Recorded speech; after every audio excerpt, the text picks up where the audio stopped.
একটা সময় পাবনার আটঘরিয়ার পার্শিধাই গ্রামের শিমুল হোসেন ছিলেন একেবারেই সাধারণ এক তরুণ। জীবনের ব্যর্থতায় ক্লান্ত, ঋণের ভারে নুয়ে পড়া এক যুবক। কিন্তু আজ সেই শিমুলকেই মানুষ চেনে পোকার রাজা নামে। যে পোকাকে মানুষ ঘৃণা করে সেই পোকাই বদলে দিয়েছে তার ভাগ্য। একসময় ফ্যাশন ডিজাইন নিয়ে পড়াশোনা করেছিলেন শিমুল, ঢাকায় চাকরিও পেয়েছিলেন। কিন্তু কৃষিতে কিছু করার ইচ্ছে ছিল মনে, তাই চাকরি ছেড়ে ভেড়ে আসেন গ্রামে, শুরু করেন হাঁস পালন। অনেকগুলা পোকা এক জায়গা থেকে বাসায় নিয়ে আসি। এখন আমার বাসার লোক এই পোকা আর বাসায় চাষ করতে দেবে না।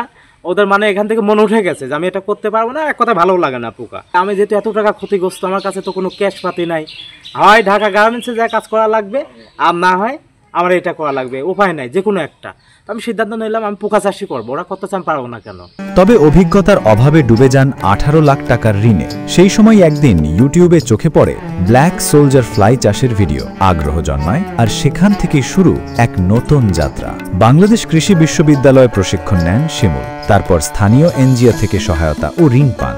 নিজেই পরিকল্পনা করেন কিভাবে বাজার তৈরি করবেন। এভাবেই ধীরে ধীরে ধৈর্য আর পরিশ্রমে বদলে যায় তার ভাগ্যরেখা। বাড়িতে করবো, আমাকে বাসায় করতে দেবে না, বাসা থেকে বের করে দিয়েছে এক পর্যায়ে যে তোমাকে বাসায় অন্তত পোকা চাষ করতে দেবো না আমরা। তুমি যদি চাষ করতে যাও, কথা না শোনো, তাহলে অন্য জায়গায় যা করো। পরে আমি এই যে পাশে একজনের একটু জায়গা চায় নিয়ে ব্ল্যাক সোলজার পোকা চাষটা শুরু করছিলাম।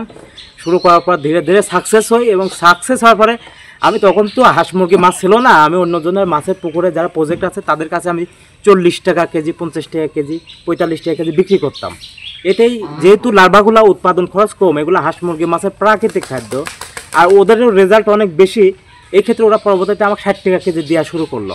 তো ধীরে ধীরে আমি বিক্রি করতে 3 বছর যাবত বিক্রি করছি। করার শেষে আমার এই 27 থেকে 30 লক্ষ টাকা দিন আমি সুদে আসলে 37 লক্ষ টাকা হয়েছিল, টোটালে আমি শোধ করছি। আজ শিমুল প্রতিদিন উৎপাদন করেন 300 কেজি লার্ভা, যার বাজার মূল্য প্রায় 72,000 টাকা। সব খরচ বাদ দিয়েও এখন তার মাসিক আয় 1.5 থেকে 2 লাখ টাকা। কক্সবাজারে গড়ে তুলেছেন আরও 2টি বড় ফার্ম। আর আশ্চর্যের বিষয়, তিনি এখন ভারত, নেপাল, ভুটান, পাকিস্তানে রপ্তানি করছেন এই পোকার মাদার পিউপা। যে মানুষটিকে একসময় বলা হতো পাগল, পোকা চাষ করে আজ সেই শিমুল হয়ে উঠেছেন শত শত তরুণ উদ্যোক্তার অনুপ্রেরণা।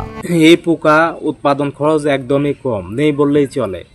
আমরা যদি মুরগির লিটার, গরুর গোবর, বাতিল সবজি, অর্থাৎ যেগুলো ওয়েস্ট বা পচনশীল জিনিস মাটিতে ফেলে রাখলে পচে যাবে, কাজে লাগবে না, যে কোনো জিনিস খাইয়ে ব্ল্যাক সোলজার পোকা উৎপাদন করা যায়। আমি যেহেতু আগে নিজেই করতাম, এখন লোকজন দিয়ে করাচ্ছি, বিভিন্ন জায়গায় যাওয়া লাগে, তো এই ক্ষেত্রে কেজিতে সব মিলে 10 টাকা, 8 থেকে 10 টাকা কেজিতে খরচ পড়ে। বিশেষজ্ঞদের মতে ব্ল্যাক সোলজার ফ্লাই প্রোটিনে ভরপুর, 43 থেকে 55% পর্যন্ত, যেখানে প্রচলিত মাছ ও পোলট্রির খাবারে থাকে মাত্র 33%। ফলে এটি শুধু লাভজনকই নয়, পরিবেশ বান্ধবও বটে। 1 কেজি পোকার উৎপাদন খরচ মাত্র 10 থেকে 12 টাকা, কিন্তু বিক্রি হয় 50 থেকে 80 টাকায়। এই হিসেবেই আজ হাজারো যুবক নতুন সম্ভাবনার পথে হাঁটছেন। ব্যবসায় যদি কেউ আসতে চায়, একান্তই এটা ট্রেনিং ছাড়া ওইভাবে করা সম্ভব না। আমি তো 14 থেকে 15 মাস ট্রাই করার পর নিজের চেষ্টায় আমি করছি, পাশাপাশি বিভিন্ন সংস্থা থেকে ট্রেনিং নিছি।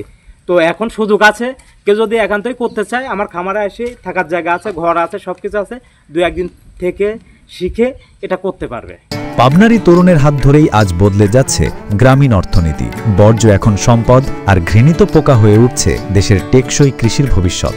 শিমুলের সংগ্রাম আমাদের শেখায় অসম্ভব বলে কিছু নেই, যদি বিশ্বাস থাকে তাহলে নিজের হাতেই নির্মিত হয় ভাগ্যের। Desk report, 24 hour Bangla.